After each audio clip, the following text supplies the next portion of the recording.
Baik, adik-adik sekalian, selanjutnya adalah pembahasan query lanjutan yang kedua. Jadi query lanjutan yang kedua ini adalah seri query lanjutan yang terakhir ya.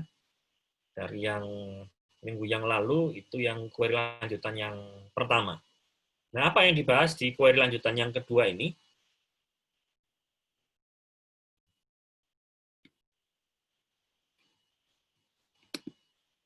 Oke. Jadi yang dibahas adalah, ini adik-adik sekalian, ekspresi skalar subquery. Ya, ekspresi skalar subquery. Jadi ekspresi skalar subquery adalah subquery yang mengembalikan hanya satu nilai dari satu baris. Ya. Skalar subquery pada standar SQL 92 hanya terbatas pada select statement pada klausa from dan where saja.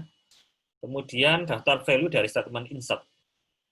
Sedangkan pada SQL 99 ya, itu skalar subquery dapat digunakan dalam kondisi ekspresi sebagai bagian dari perintah decode dan case. Ya, karena decode dan case itu miliknya SQL 99.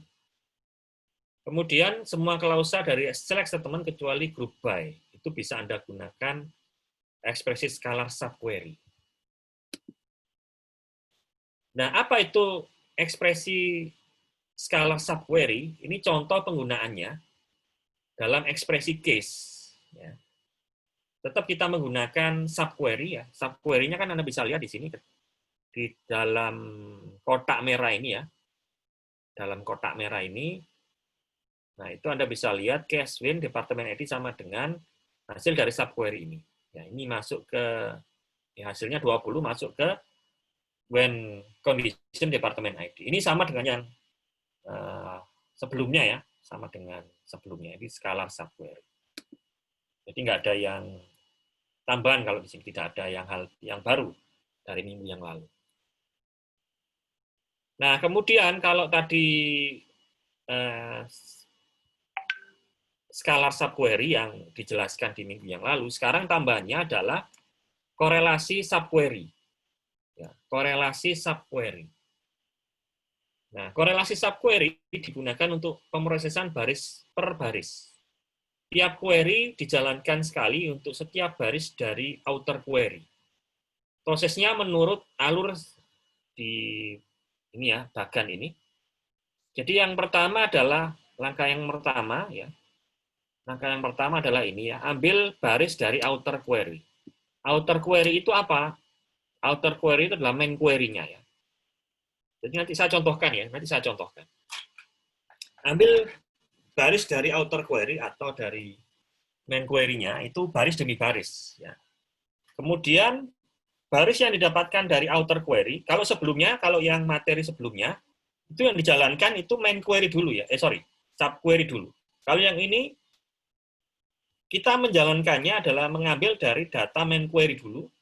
Baru yang kedua adalah ini ya, jalankan inner query atau jalankan subquery. Dengan menggunakan nilai baris kandidat hasil dari baris data outer query. Nah, setelah itu dapat data dari inner query digunakan untuk qualify ataupun disqualify, atau istilahnya kita ingin menampilkan atau tidak menampilkan dari kandidat baris data yang ada di outer query atau main query. Dan dia balik lagi di langkah yang pertama ya. Jadi ini langkah yang nomor 3. Jadi tahapannya ya selalu 3 ini ya. 1, 2, 3. Kalau biasanya itu 2 tahap, ini 3 tahap. Itu yang korelasi subquery. Ya, ini penjelasannya di bawahnya pada gambar tersebut. Proses korelasi dimulai dengan mengambil baris dari outer query, kemudian inner query dijalankan dengan menggunakan nilai baris kandidat, kemudian nilai dari inner query digunakan untuk melakukan kualifikasi atau mendiskualifikasi baris kandidat.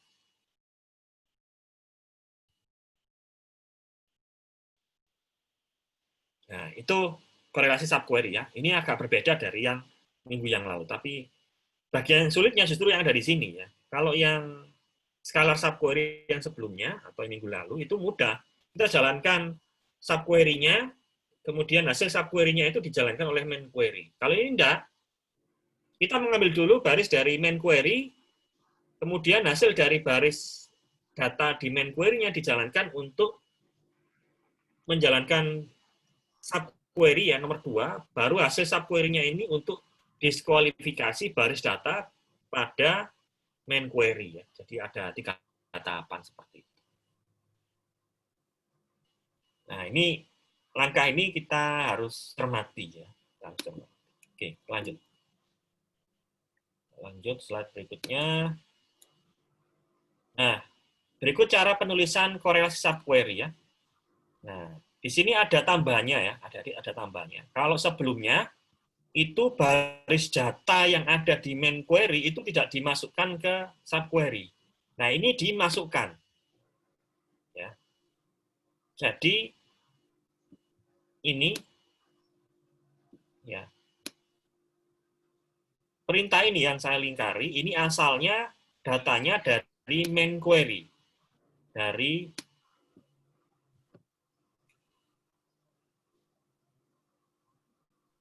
perintahnya itu dari main query. Dari main query. Ya. Kalau sebelumnya kan nggak ada kaitannya istilahnya ya. Datanya nggak kita masukkan ya, data dari main query-nya nggak kita masukkan ke subquery. Kalau ini dimasukkan, data dari main query-nya dimasukkan ke subquery ya. Ini subquery-nya. Nah, dapatlah hasil. Ya, ini nomor 1. Ini yang langkah nomor 1. Datanya dimasukkan atau kita melihat baris data di main query. Nomor 2, ini menjalankan subquery. Nomor 3, nah baru ini ya, menjalankan main query. Nah, itu langkah dari atau sintaks dari korelasi subquery. Kita lanjut ke halaman berikutnya. Mudah-mudahan ini bisa dipahami dulu ya. Kita lihat di contohnya ya. Jadi contohnya gini. Berikut ini contoh penggunaan korelasi subquery untuk mencari pegawai yang penghasilannya melebihi rata-rata penghasilan pada departemen tempat mereka bekerja. Nah, ini kan agak beda ya. Anda cermati dari soal ini. Anda cermati dari soal ini. Kalau sebelumnya itu kan biasanya cari penghasilan yang melebihi departemen A, cari penghasilan yang gajinya melebihi dari gajinya Abel. Ya, jadi gajinya itu referensinya miliknya orang lain sudah pasti. Kalau ini enggak, ya, jadi penghasilan yang melebihi rata-rata penghasilan pada departemen tempat mereka bekerja. Jadi dikembalikan ke dirinya sendiri ya. Jadi dia tanya gitu ya, pegawai itu siapa, tetapi kita harus cari tahu dulu departemen tempat dia bekerja itu di departemen apa. Ya, jadi ini kan pegawai yang penghasilannya melebihi rata-rata penghasilan pada departemen tempat mereka bekerja. Nah, ini kan yang jadi ambigu yang sangat istilahnya ambigu data yang ini ya. Kita harus mencari tahu berapa rata-rata penghasilan pada departemen tempat mereka bekerja. Jadi selain kita mencari pegawainya, dia pegawai tadi itu, dia bekerja di departemen mana, dan rata-rata gajinya pada departemen tersebut itu berapa.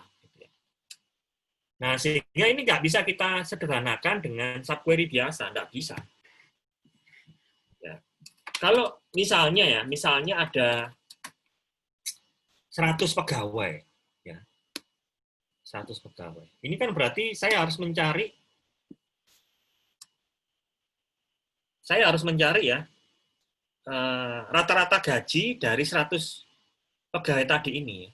Rata-rata gaji tempat dia bekerja ini itu dari 100. Apakah saya harus membuat subquery ataupun query 100 baris? Kan nggak mungkin. Ya. Logikanya begitu. Jadi kalau saya mencari pegawai yang penghasilannya melebihi rata-rata penghasilan pada departemen tempat mereka bekerja, berarti kan saya harus cari tahu dulu masing-masing dari 100 pegawai tadi itu, gajinya di departemen tempat dia bekerja itu berapa. Ya, logikanya kan saya harus mencari gajinya 100 orang tadi itu di tiap departemennya berapa, gitu ya. Baru saya bisa memfilter apakah 100 orang tadi ini sudah melebihi atau tidak, gitu ya. Itu logikanya seperti itu. Nah, tapi ini bisa disederhanakan dengan korelasi subquery. Bisa disederhanakan dengan korelasi subquery. Nah, caranya seperti ini. Ya, jadi seperti biasa, select last name, salary, department ID from employee, ini adalah aliasnya outer ya. Kemudian where salary ya. Salary-nya salary-nya pegawai itu melebihi rata-rata penghasilan pada departemen tempat dia bekerja. Berarti saya harus cari tahu berapa penghasilannya departemen tempat dia bekerja atau rata-rata gajinya ya. Maka saya membuat subquery-nya ini pakai tanda kurung ya. Tanda kurung seperti ini. Select AVG salary from employee where department ID sama dengan outer titik department ID. Berarti saya harus mencari tahu berapa rata-rata gaji pada departemen tempat dia bekerja. Berarti di subquery-nya saya harus mencari rata-rata gaji. Rata-rata gajinya kan ini. Ini sudah diselesaikan di sini. Select AVG salary from employee. Diselesaikan di sini. Tapi saya harus mencari tahu bahwa rata-rata gajinya itu per departemen. Berarti saya cukup where departemen ID. Nah, departemen ID-nya tempat dia bekerja bagaimana? Maka saya harus memasukkan datanya dari main query-nya di query-nya subquery. Ya. Makanya di sini sama dengan outer titik departemen ID. Nah, outer titik departemen ID tadi itu isinya nomornya departemen ini berapa, dicari tahu rata-rata gajinya. Ya, dapatlah misalnya 2.500. Ya, 2.500. Nah, kemudian 2.500 ini sebagai pembanding untuk ngecek salary-nya pegawai tadi itu.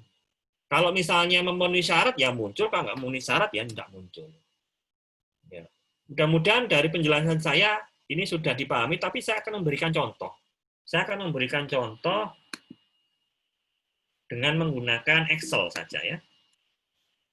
Saya akan memberikan contoh dengan menggunakan Excel supaya Anda lebih paham.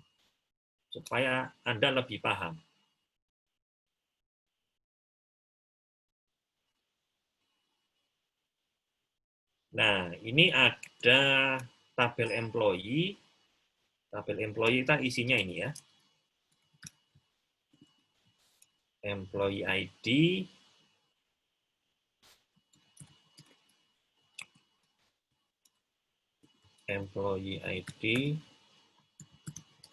ada employee name,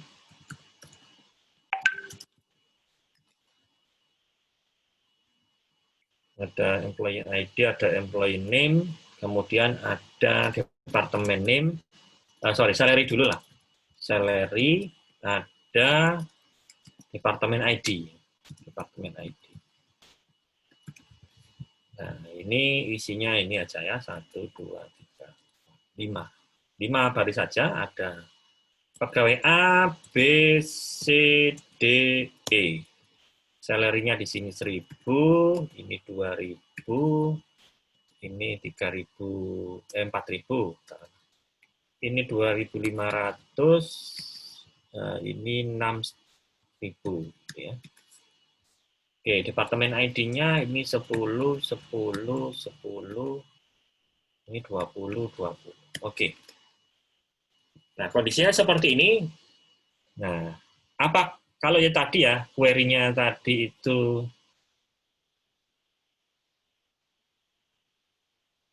ini query-nya. Ini saya copy ya, supaya bisa enak belajarnya. Nah, saya copy seperti ini saya besarkan supaya Anda terlihat jelas. Ini saya kirikan, saya kecilkan dulu.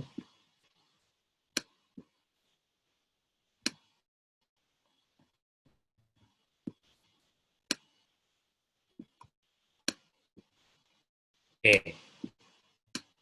Nah, cara, ya. Anda harus melihatnya baris demi baris ya.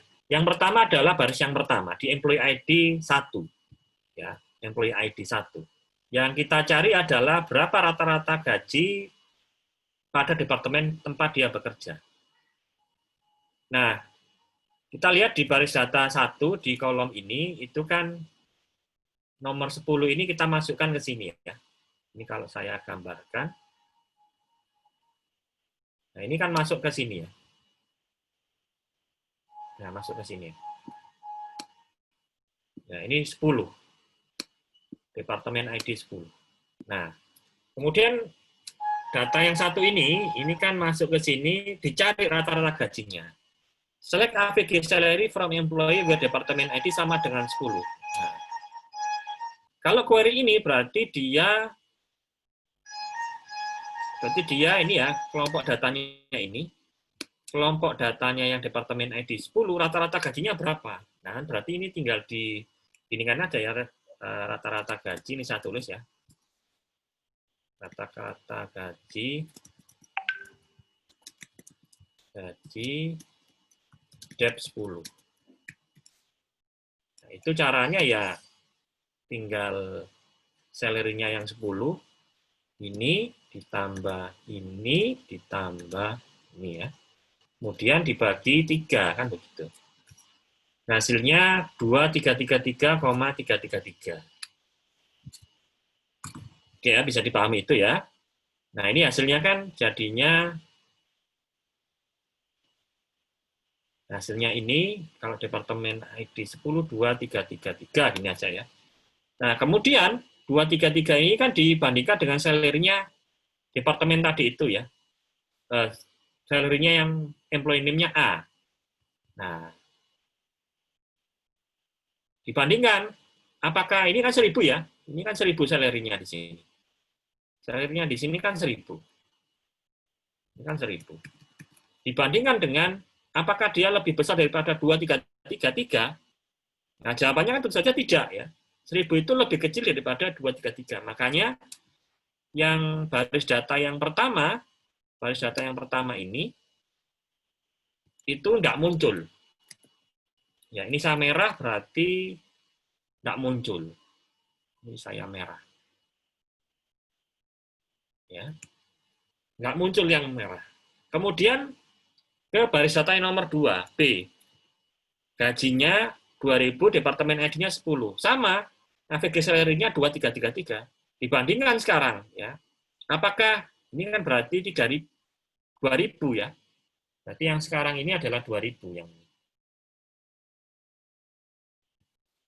Ya, ini berarti 2000. Ya, ini 2000. Sekarang 2000 dibandingkan dengan 233. Apakah lebih besar? Juga jawabannya tidak. Ya, sehingga ini yang di baris data nomor 2 ini juga nggak muncul. Ya, ini saya blok karena merah. Kemudian yang baris nomor 3 ya, baris nomor 3 ini apakah muncul? Ya, sama ya. Ini departemen ID 10 hasilnya 233 rata-rata gajinya. Nah, kemudian ini salary-nya 4.000 sekarang, salary-nya 4.000. Salary-nya 4.000. Jadi apakah 4.000 itu lebih besar daripada 233? Jawabannya ya. Sehingga yang baris data nomor 3 itu warna hijau, berarti muncul. Ya, warna hijau berarti ini muncul. Nah, itu. Nah, kemudian berikutnya nomor 4, baris data nomor 4. Ini departemen ID-nya 20, lah, berarti bukan 233 lagi, jadi ini kita copy paste. Ini langkah-langkahnya maksudnya ya. Nah, ini kita tinggal tambahkan ini 2.500 ditambah 6.000 dibagi 2, yaitu rata-rata gaji. Jadi di sini hasilnya sekarang ini yang departemen ID-nya 20, jadinya Hasilnya bukan 233 lagi, tetapi 4.250. Ya, ini 20 ya. Departemen ID 20. Hasilnya rata-rata gajinya itu 4.250. Nah, kemudian salary-nya berapa yang di baris data nomor 4 yaitu 2.500 di sini ya, 2.500. 2.500. Dibandingkan apakah lebih besar daripada 4.200? Tidak. Nah, makanya yang baris data nomor 4 ini tidak muncul nantinya warna merah. Ya, warna merah. Berarti dia tidak muncul. Sedangkan yang baris data terakhir, Departemen ID-nya 20, dia rata-rata gajinya 4.250, sedangkan di sini gajinya yang dibandingkan adalah 6.000. Ya, 6.000. Nah, sehingga apakah 6.000 ini lebih besar daripada 4.200? Iya, benar. Maka berikutnya yang baris data yang nomor 5 ini muncul warnanya warna hijau ya. Berarti yang muncul di baris data yang itu ya, jika baris datanya ini kalau ada perintah query-nya yang di sebelah kanan itu hasilnya yang muncul cuma baris 3 dan baris nomor 5. Ya. Tuh. Kemudian bisa dipahami dari penjelasan saya. Ya, mungkin ada yang tanyakan dulu dari penjelasan saya, adik-adik sekalian, mengenai korelasi subquery.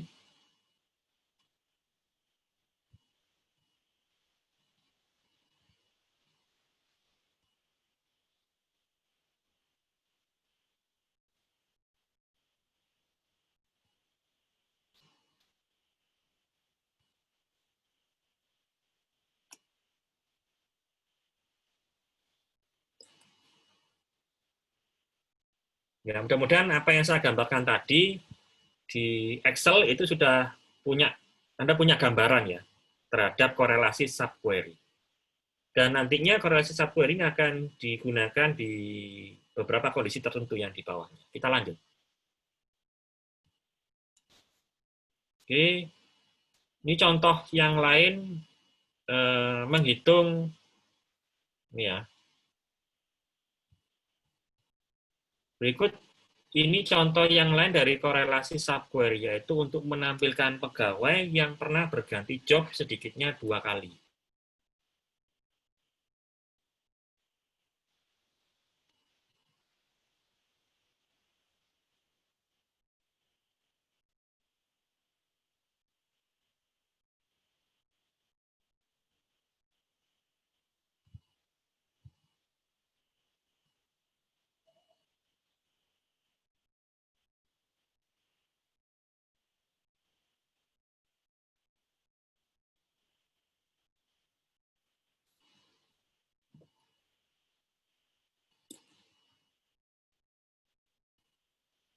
Nah, itu pegawai yang berganti pekerjaan itu dicatat di tabel job history. Ya, jadi kalau dia ganti job, itu dia dicatat di job history.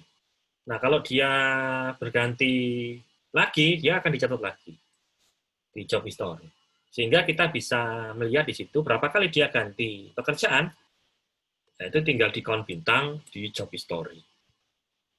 Nah, tentu saja dengan memasukkan korelasi subquery-nya ini. Ya, di tabel job history itu ada employee ID. Tinggal dimasukkan sehingga kita bisa tahu apakah yang bersangkutan ini pernah berganti pekerjaan sedikitnya 2 kali.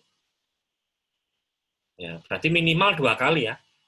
2, 3, 4, 5, dan seterusnya itu baru bisa muncul. Kalau berganti pekerjaan cuma 1 kali, ya nggak muncul. Ya. Oke, kita lanjut. Kemudian korelasi subquery juga dapat digunakan untuk mengupdate baris pada satu tabel berdasarkan pada baris dari tabel yang lain. Ya. Contohnya ini ya. Jadi kadang-kala kita mengupdate data itu berkorelasi dengan tabel yang lain. Maka Anda bisa menggunakan korelasi subquery seperti ini. Ini sintaknya. Nah, contohnya ini, pada tabel employee saya tambahkan departemen name. Ya, ada satu kolom lagi di tabel employee yang ada tambahnya departemen name. Sebelumnya nggak ada. Departemen name itu hanya di tabel departemen saja. Kemudian di sini dibuat ada kolom di departemen name di tabel employee. Nah, referensinya tentu saja di tabel departemen ya. Untuk mengisikan departemen name di tabel employee, referensinya di tabel departemen. Sehingga untuk mengupdate data employee pada kolom departemen cukup seperti ini ya. Update employee A, set department name sama dengan, select department name from department where A department ID sama dengan D department ID. Jadi ini nggak perlu Anda sebutnya nggak apa-apa ini ya, D ini nggak perlu Anda lihatkan juga nggak apa-apa. Nah, E department ID ini acuannya ada di tabel employee yang ada di atasnya. Ya. Acuannya itu, nah, departemen ID-nya itu berapa, itu ya dari tabel employee dimasukkan ke tabel departemen, dapatlah data di departemen name. Masuklah nanti hasilnya di kolom departemen name miliknya tabel employee. Nah, ini namanya korelasi subquery pada klausa update. Kemudian juga menghapus data dengan menggunakan korelasi subquery juga bisa Anda gunakan. Ya. Nah, sintaknya itu ya delete from tabel nama aliasnya, ya, karena kalau korelasi subquery itu pasti ada nama aliasnya. Tapi Anda juga boleh nggak pakai nama alias, tapi tentu saja nama tabelnya juga harus Anda masukkan pada subquery-nya. Ini adalah sintaknya. Ini adalah contohnya ya. Korelasi delete untuk menghapus baris-baris dari tabel employee yang juga terdapat pada tabel EMP history. Ya. Jadi dia akan menghapus baris data pada tabel employee di mana employee ID-nya itu ada di tabel yang lain. Ya. Referensinya itu ada di kolom employee ID. Nah, Anda cukup seperti ini ya. Delete from employee A, where employee ID sama dengan select employee ID from EMP history, where employee ID sama dengan E employee ID ya. Jadi Anda bisa masukkan ini ke dalam korelasi subquery dan dapatlah employee ID-nya dan dihapus. Gitu ya. Dan ini korelasi subquery yang dimasukkan pada klausa delete. Oke, lanjut lagi. Kemudian berikutnya adalah penggunaan operator exist dan not exist. Ini tetap sama dengan menggunakan korelasi subquery. Tapi kita menggunakan operator bantu namanya exist dan not exist. Operator exist dan not exist digunakan untuk menguji keberadaan dari baris dalam himpunan hasil dari subquery. Jika ditemukan, maka pencarian tidak dilanjutkan dalam inner query dan kondisi ditandai dengan tanda true. Itu kalau exist. Jika tidak ditemukan, maka kondisi ditandai false dan kondisi pencarian dilanjutkan dalam inner query. Itu maksudnya apa? Itu ada contohnya. Ini contohnya, saya ingin mencari pegawai yang memiliki sedikitnya satu orang bawahan. Ya, sedikitnya satu orang bawahan. Nah, artinya itu minimal satu orang ya bawahannya. Sedikitnya satu orang bawahan itu maksudnya seorang pegawai yang punya minimal satu gitu ya. Atau istilahnya atasan yang ya setidaknya punya anak buah gitu aja ya. Nah, caranya seperti ini. Select employee ID, last name, job ID, department ID mungkin sesuai kondisional ya, selectnya.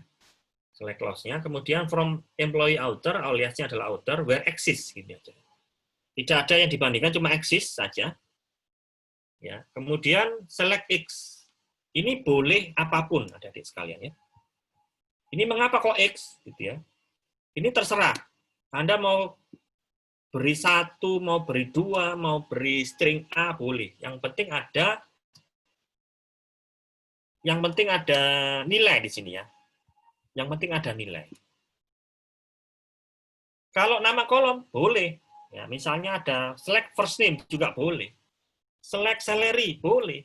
Ya, asalkan loh ya, bukan nilai 0 ya dimunculkannya. Jadi kalau ada hasilnya nilai 0, nggak muncul nanti ini nilainya salah, keliru. Lebih baik itu adalah sebuah konstanta lah istilahnya. Konstanta bisa apapun ini ya.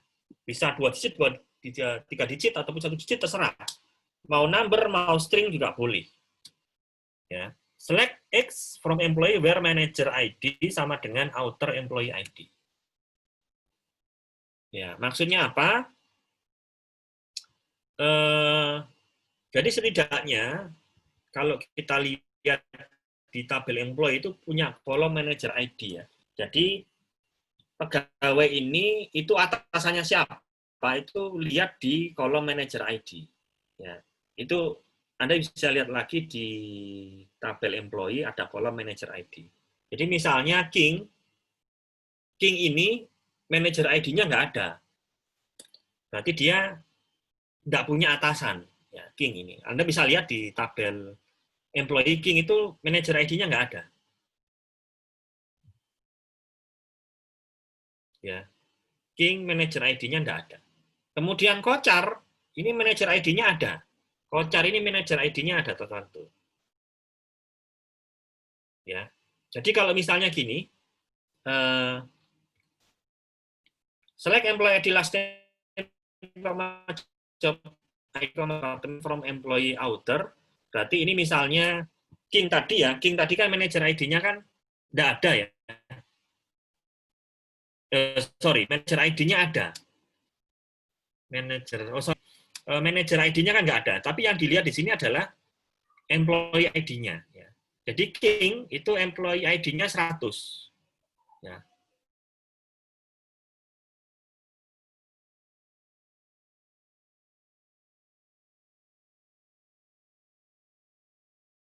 ID-nya 100. Nah, tentu saja King ini kalau di employee ID itu memang dia atasan yang paling tinggi. Nah, sehingga ini kalau dijalankan ini pasti ada nilainya. Ya, ini menghasilkan nilai X. Ya, menghasilkan nilai X yang sesuai dengan jumlah datanya. Jadi kalau misalnya King ini atasannya 10 pegawai, maka akan keluar 10X. Ya, ada 10X. Jajar ke bawah gitu ya. Dan di sini ada operator axis. Berarti ini menguji keberadaannya apakah ini ada datanya. Kalau iya, ya, kalau ini bernilai true, ya, true itu ditandai dengan baris datanya ada, maka ini muncul datanya. Jadi King sendiri ini akan muncul datanya. Ya, King muncul datanya. Karena dia atasan dari beberapa pegawai. Kemudian Kocar. Kocar ini juga muncul ya, dia atasannya beberapa pegawai. Mungkin Dehan ya, mungkin Dehan ini dia tidak dipunyai oleh atau dia tidak atasan dari beberapa pegawai sehingga manajer ID-nya yang 102 misalnya nggak ada. Sehingga ini hasilnya false. Jadi kalau misalnya false, nggak ada baris data yang dimunculkan karena operator eksis, maka yang terjadi adalah Dehan nggak muncul. Ya, Dehan nggak muncul. Misalnya seperti itu kondisinya. Ya. Ini hampir sama dengan tadi ya, cuma ini ada operator eksis gitu aja ya. Dia menguji keberadaan dari sebuah subquery ini ada nggak hasilnya. Oke, lanjut.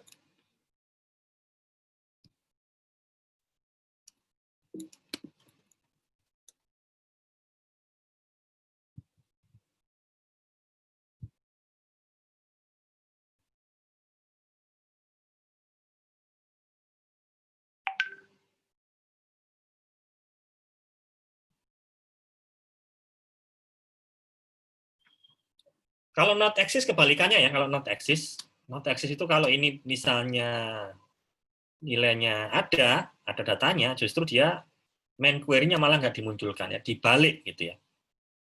Jadi justru dibalik kalau Anda menggunakan not exist. Ya, jadi kalau true ini malah data main query-nya itu malah nggak muncul. Ya. Karena ada not-nya.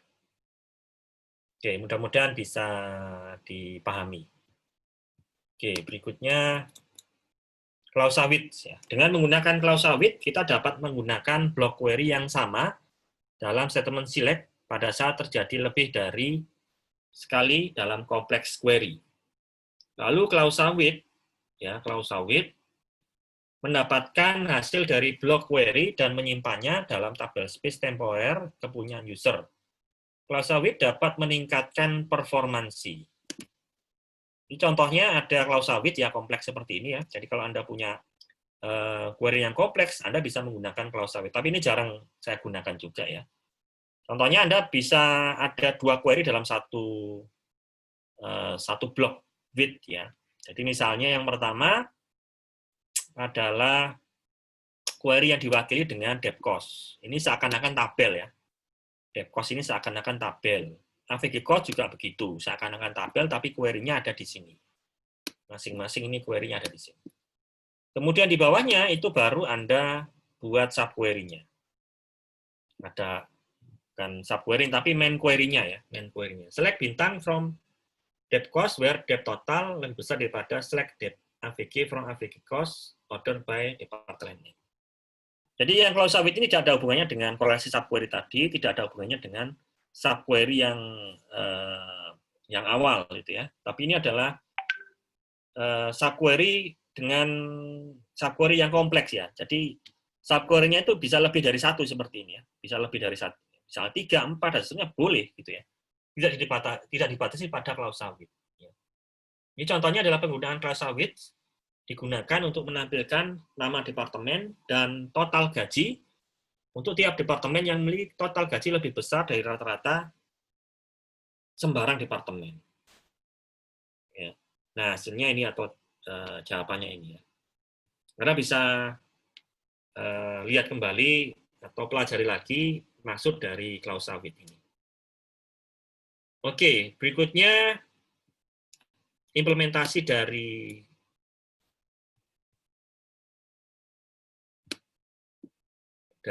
apa ini? Materi ini adalah latihan soal. Ada 3 latihan soal ya.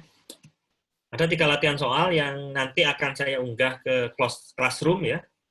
Dan nanti Anda kerjakan seperti biasa, ditulis dalam sebuah kertas, kemudian dikumpulkan seperti biasanya, di capture saja ya. Jadi tulisan biasa di kertas itu di capture, diunggah di Google Classroom. Yang pertama adalah buat query untuk menampilkan data semua pegawai yang memiliki gaji yang lebih dari rata-rata gaji pada departemen tempat mereka bekerja. Data yang ditampilkan yaitu nama pegawai, gaji, nomor departemen, dan rata-rata gaji pada departemen tempat mereka bekerja. Urutkan berdasarkan rata-rata gaji. Gunakan korelasi subquery. Nah, ini sudah ada petunjuknya, gunakan korelasi subquery. Jadi Anda harus wajib menggunakan korelasi subquery. Kemudian nomor 2, tampilkan semua pegawai yang tidak memiliki supervisor. Ya, cara pertama, gunakan operator not exist. Ya, cara yang kedua, apakah persoalan dapat dipecahkan dengan menggunakan operator not in? Jika bisa, bagaimana caranya? Dan jika tidak, mengapa? Ya, jadi B ini Anda coba-coba, hasilnya bagaimana? Bukan dicoba-coba, tapi diselaraskan dengan teorinya. Ya, kemudian alasannya apa kalau misalnya tidak. Kemudian yang terakhir, buat query untuk menampilkan nama dari pegawai yang memiliki 1 atau lebih kolega. Kolega itu adalah teman satu departemen, di mana kolega tersebut memiliki gaji lebih tinggi. Jadi kolega saya itu gajinya lebih tinggi. Nah, tapi di situ urutkan berdasarkan departemen ID.